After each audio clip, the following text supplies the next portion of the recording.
warriors. I hope you're doing wonderful.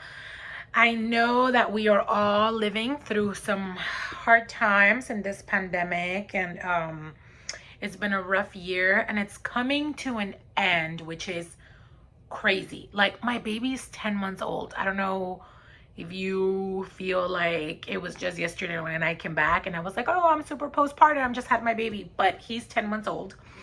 My other baby's gonna be 5 in like 3 weeks.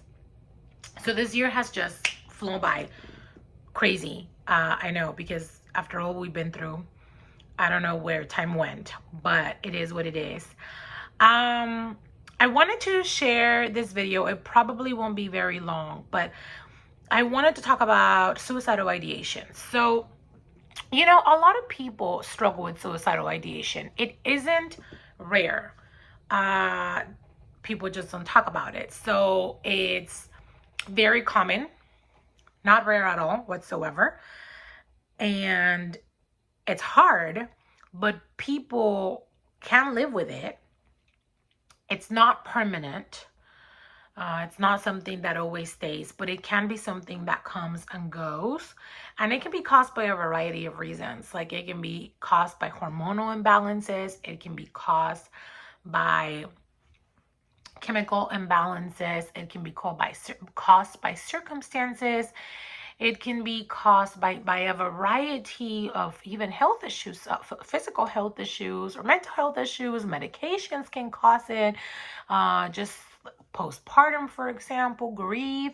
So I just want to share that it's something that a lot of people go through. And I hear people feel very guilty when they're experiencing it. And that just breaks my heart, because this isn't uncommon. A lot of people have suicidal ideation, and that doesn't even mean you actually want to die. What it means is you want the pain to end. And it can even be physical pain. People are struggling with chronic illnesses and they just fantasize about death, or they have this like, well, like if right now, something happened to me, then I would be okay. I remember a client said to me, like, if a bus ran over me right now, I wouldn't be mad. Like, I'm not going to go and kill myself, but I wouldn't be upset. So that's like passively suicidal, and it's like there, but then they're like, I feel so guilty that I'm feeling this.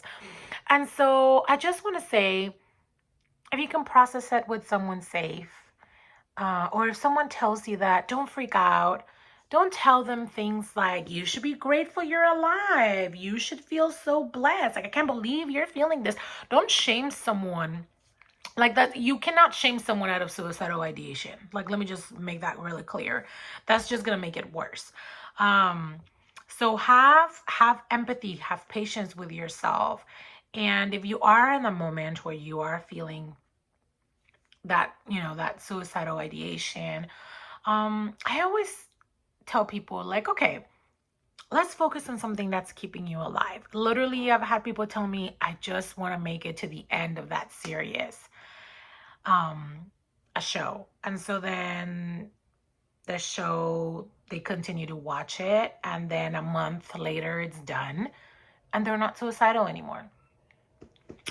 I don't care how shallow it sounds. I honestly don't give a shit how shallow it sounds. Whatever it is that's keeping you alive, hang on to that. That why, whatever it may be. Like, it can be a show. It can be a person. It can be a food. I mean, I really don't care. It's all right. It can be a book. It can be maybe that you look forward to every Friday. You get together with your family. It doesn't matter. Like, what matters is that why is there, and that you talk about it with someone, because once it's shared, it feels like a load just lifts up. Like, you have shared that with someone, and it has been proven that we are kept alive because of connection. So connection is everything. So maybe you can find a support group. Maybe just tell a friend. I know that when I was going through postpartum and I had suicidal ideation, I don't know what I would have done without being able to say that out loud and not being shamed for it. And also going to therapy, and I talked to my therapist, and um not being shamed out of it, because you can't shame someone out of that, even though people think they can. So and also get moving. I remember that there is a study, and I'm trying to remember, but it was talking about how when people move and they are experiencing suicidal ideation and they move like to do things, it distracts them and it like shifts their brain into something else. And I know that when I get up and move and I'm feeling depressed, the depression just lifts up. So it's really helpful. And that is one of the things that saved me when I was very postpartum and I was dealing with suicidal ideation. It was talking about it. It was, oh my gosh, I remember when my friend, I'm never going to forget her, she normalized it for me. And she was like, I've been there. And she's also a therapist. And it was a weight lifted off my shoulders. And I will forever be thankful and grateful to her. And that is something that her and I can talk about and we have in common. And I mean, I never felt alone after that. So you know who you are. Thank you.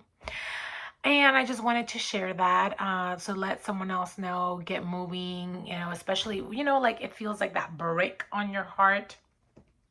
And once you start moving, it just kind of lifts up. Allow yourself to move and allow yourself to feel better, and know that even if it comes back, this too shall pass, because nothing lasts forever. And I know that it may sound corny and you may say, but you don't know me. I want you here. You matter.